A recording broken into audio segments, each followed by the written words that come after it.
இது மகிமை நேரம். பிதாவாகிய தேவனாலும் கர்த்தராகிய இயேசு கிறிஸ்துவினாலும் உங்கள் எல்லாருக்கும் கிருபையும் இரக்கமும் சமாதானமும் உண்டாவதாக. இந்த நாளின் செய்திக்கு ஆதாரமாக நான் எடுத்துக்கொண்ட வேத வசனம் சங்கீதம் 106:23. ஆகையால் அவர்களை நாசம் பண்ணுவேன் என்றார். அப்பொழுது அவரால் தெரிந்து கொள்ளப்பட்ட மோசே அவர்களை அவர் அழிக்காதபடிக்கு அவருடைய உக்கிரத்தை ஆற்றும் பொருட்டு அவருக்கு முன்பாக திறப்பின் வாயிலே நின்றான். ஒரு மனிதனால ஒரு சமுதாயத்திற்கு ஒரு பெரிய ஆசீர்வாதம் வந்தது. அதை தான் இந்த நாளின் செய்தியாக நான் பார்க்க போறோம்.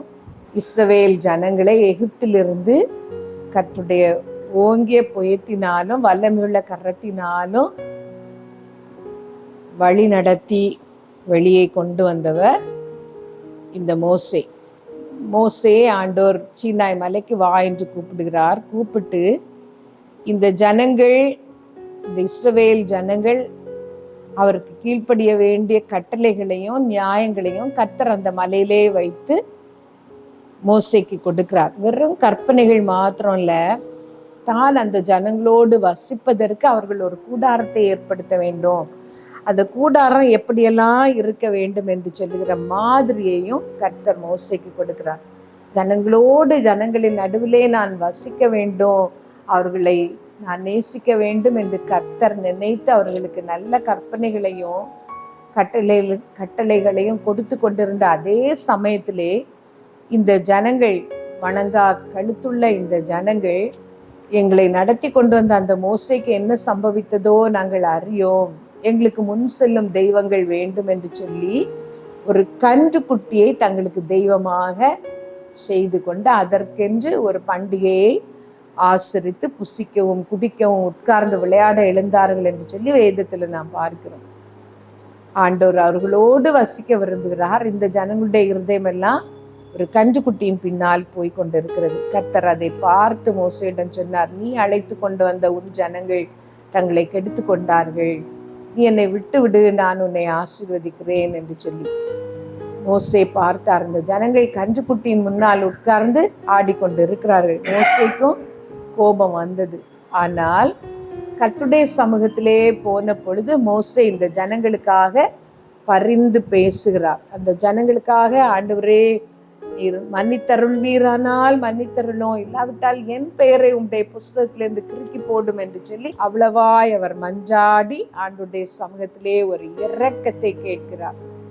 வார்த்தையின்படியே மன்னித்தேன் என்று சொல்லி கர்த்தர் அவருக்கு இரக்கம் காட்டுகிறார். இஸ்ரவேல் ஜனங்களுக்காக அவர் நினைத்த தீங்கை அவர் அப்பொழுது வர பண்ணவில்லை. இந்த சம்பவத்தை நாம் பார்க்கும் பொழுது கர்த்தருடைய நியாயமான தீர்ப்பு அந்த நொடியிலே இஸ்ரவேல் ஜனங்கள் மேல் இறங்காதபடிக்கு அதை தடை பண்ண இடையிலே ஒரு மனிதன் நின்று போராட வேண்டியது இருந்தது. திறப்பின் வாயிலே நிற்க வேண்டியது இருந்தது. அப்படி கர்த்தர் தெரிந்து கொண்டவர் தான் அந்த மோசே திறப்பிலே நின்று ஜெபித்த பொழுது கர்த்தருடைய ஆசீர்வாதம் அந்த ஜனத்தின் மேல் இறங்கினது. அவரால் தெரிந்து கொள்ளப்பட்ட மோசே, தெரிந்து கொள்ளப்பட்ட ஒரு நபர் தேவ சமூகத்திலே ஜெபிக்கும் பொழுது கர்த்தர் அவர்களுக்கு பதில் கொடுக்கிறார் என்று சொல்லி வேதத்துல நாம் பார்க்கிறோம். அவர் அநேகரை அழைக்கிறாராம். அழைக்கிறவர்களிலே தமக்கென்று சிலரை அவர் தெரிந்து கொள்ளுகிறாராம். கர்த்தரை பின்பற்றுகிற ஜனம், அவரை தேடுகிற ஜனம் இன்றைக்கும் உலகத்திலே நிறைய பேர் இருந்தாலும் கர்த்தர் தெரிந்து கொள்ளுகிறவர்கள் சிலரை தான். அழைக்கப்பட்டவர்களோ அநேகர், தெரிந்து கொள்ளப்பட்டவர்களோ சிலர். அந்த தெரிந்து கொள்ளப்பட்ட கூட்டத்திலே நீங்கள் இருக்க வேண்டும். ஏனென்றால் இந்த தெரிந்து கொள்ளப்பட்ட ஜனத்துக்கு பிரத்யேகமான ஆசீர்வாதம் உண்டு. அவரால் தெரிந்து கொள்ளப்பட்ட மோசே திறப்பிலே நின்ற பொழுது அந்த ஜனங்கள், அவ்வளவு பெரிய பாவத்தை செய்த ஜனங்கள் தீமைக்கு தப்புவிக்கப்பட்டார்கள். அவரால் தெரிந்து கொள்ளப்பட்ட மோசே இந்த பொழுது தீங்குக்கு தப்பினார்கள் என்று சொல்லி வேதத்துல நாம் பார்க்கிறோம். அதே போல அந்த கடைசி காலத்திலே வருகிற அந்த உபத்திரவத்தின் நாட்களிலே தெரிந்து கொள்ளப்பட்டவர்களின் நிமித்தமோ அந்த உபத்திரவம் குறைக்கப்படும் என்று வேதவசனம் சொல்லுகிறது. பெரிய ஜபங்களை பண்ணுகிறதை விட, அநேகர் சேர்ந்து ஜபிக்கிறதை விட ரொம்ப ரொம்ப அவசியமானது இந்த தெரிந்து கொள்ளப்பட்டவர்கள் தேசத்திலே இருப்பது. இந்த தெரிந்து கொள்ளப்பட்டவர்கள் இருக்கும் பொழுது தேசத்துக்கு வருகிற நியாயமான தண்டனையிலிருந்து கூட கர்த்தர் ஜனங்களை விடுவிக்கிறார். அந்த தண்டனை குறைக்கப்படுகிறது என்று சொல்லி வேதத்துல வாசிக்கிறோம். சரி, இந்த தெரிந்து கொள்ளப்பட்டவர்கள் யார், அவருடைய குணாதிசயங்கள் என்ன என்று சொல்லி வேதத்துல நான் பார்த்த பொழுது சில காரியங்களை நான் கண்டுபிடித்தேன். அதை உங்களோடு கூட பகிர்ந்து கொள்ளுகிறேன். நீங்களும் தெரிந்து கொள்ளப்பட்டவர்களாக, அவருக்கு பிரியமானவர்களாக வாழ உங்களை ஒப்பு கொடுங்கள், உங்களை அர்ப்பணியுங்கள். கர்த்தர் அந்த வழியிலே உங்களை நடத்துவார். மார்க் 13ஆம் அதிகாரத்திலே 22வது வசனத்திலே நாம் பார்க்கிறோம், கூடுமானால் தெரிந்து கொள்ளப்பட்டவர்களையும் வஞ்சிக்கத்தக்கதாக கள்ள கிறிஸ்துக்கள் எழும்பி அற்புதங்களையும் அடையாளங்களையும் செய்வார்கள் என்று சொல்லி நாம் வேதத்துல வாசிக்கிறோம். அந்த வசனத்திலிருந்து நமக்கு என்ன கிடைக்கிறது என்றால், இந்த தெரிந்து கொள்ளப்பட்டவர்கள் எளிதாக ஏமாந்து போக மாட்டார்கள். இன்றைக்கு ஏமாந்து போகிற ஜன கூட்டம்தான் நிறைய. இயேசுவின் நாமத்தை சொல்லியே ஏமாற்றுகிற ஜனங்களும் நிறைய. அப்படி நாம் ஏமாந்து போகாமல் இருக்க வேண்டுமானால் கர்த்தரால் தெரிந்து கொள்ளப்பட்டவர்களாக இருக்க வேண்டும். இந்த ஏமாற்றப்படாத, வஞ்சிக்க முடியாத ஜனம்தான் இந்த தெரிந்து கொள்ளப்பட்ட கூட்டம் என்று சொல்லி நாம் அதுல பார்க்கிறோம். அதே போல லூக்கா 18வது அதிகாரம் 7வது வசனத்துல நாம் பார்க்கிறோம், இரவும் பகலும் தம்மை நோக்கி கூப்பிடுகிறவர்களாகிய தெரிந்து கொள்ளப்பட்டவர்கள். அவர்களுக்கு பதில் உடனே கிடைக்கவில்லை, நீடிய பொறுமையோடே காத்திருக்கிறார்கள். அப்ப தெரிந்து கொள்ளப்பட்டவர்கள், கர்த்தருக்காக காத்திருக்கிறவர்கள், இரவும் பகல் அவர் அநியாயமாய் கஷ்டப்படுகிற ஒரு ஜனம், நியாயம் கிடைக்க வேண்டும் என்றுதான் அவர்கள் கேட்கிறார்கள். நீதி நிமித்தம் அவர்கள் துன்பப்படுகிறார்கள். இதுதான் தெரிந்து கொள்ளப்பட்ட ஜனம். அந்த இரவும் பகலும் தம்மை நோக்கி கூப்பிடுகிறவர்களாகிய தம்மால் தெரிந்து கொள்ளப்பட்டவர்களின் விஷயத்தில் பொறுமையாயிருந்து சீக்கிரத்திலே நியாயம் செய்வார். அப்படிப்பட்ட தேவ ஜனமாக நீங்கள் இருங்கள். அதே போல யோவான் 15ஆம் அதிகாரம் 16வது வசனத்துல இயேசு கிறிஸ்து சொல்லுகிறார், நான் உங்களை தெரிந்து கொண்டேன். எதற்காக அவர் தெரிந்து கொண்டார் என்று சொல்லும் பொழுது, நீங்கள் போய் கனி கொடுக்கும்படிக்கும் உங்கள் கனி நிலைத்திருக்கும்படிக்கும் நான் உங்களை தெரிந்து கொண்டேன்.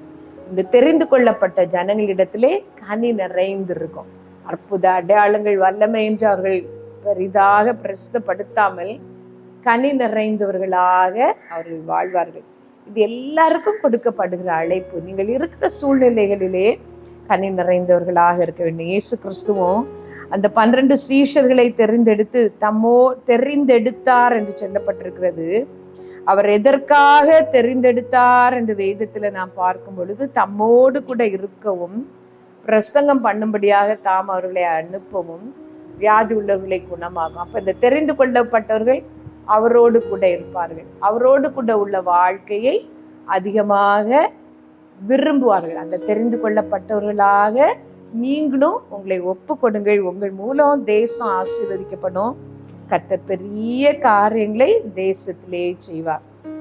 அந்த வாரம் முழுவதும் தேசத்தின் நன்மைக்காக நாம் என்ன செய்ய வேண்டும் என்று சொல்லி பார்த்தோம்.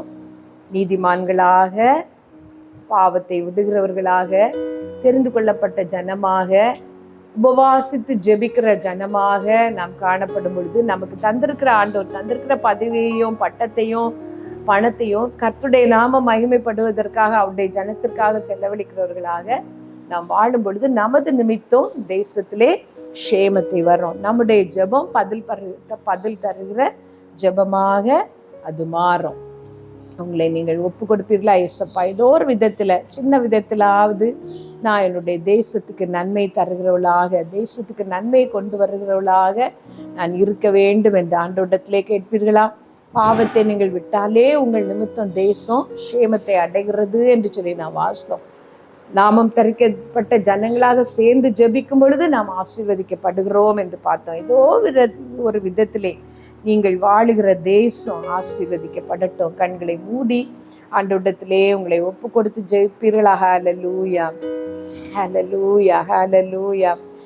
தேசம் தேவனை அறியும், திசையெங்கும் எதிரொலி கேட்கும், திருச்சபை எங்கும் எழும்பும், தேவனுக்கே என்றும் மகிமை.